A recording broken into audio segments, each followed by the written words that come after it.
If you're selling your iPhone, do not just delete apps and don't follow outdated tutorials. Most videos online still show old steps that no longer match how iPhones work today.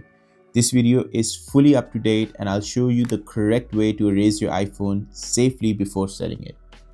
First of all, open up Settings, then go to General, scroll down and tap Transfer or Reset iPhone.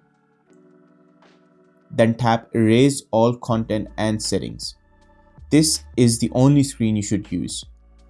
Your iPhone will now automatically check if you have a recent backup. If you don't, Apple will prompt you to back up to iCloud before erasing.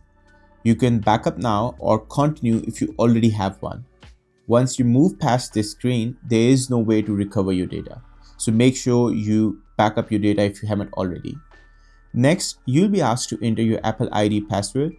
This step is critical. By entering your password here, Apple automatically signs you out of iCloud and turns off Find My iPhone and removes the activation lock. You do not need to sign out manually from iCloud anymore. The phone will now restart and begin securely wiping all data. When the process finishes, you should see the Hello Setup screen.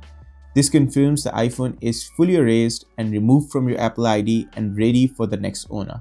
Do not set up your iPhone again.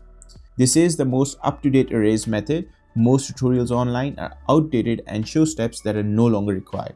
If you follow this process correctly, no one will be able to restore your photos, messages or data. Everything is permanently erased at this point. And that's it. This is the correct and the safest way to erase an iPhone before selling it. If this helped, like the video as it really helps the channel out. Subscribe for more tutorials and leave a comment if you're stuck. Thanks for watching and I'll see you in the next one.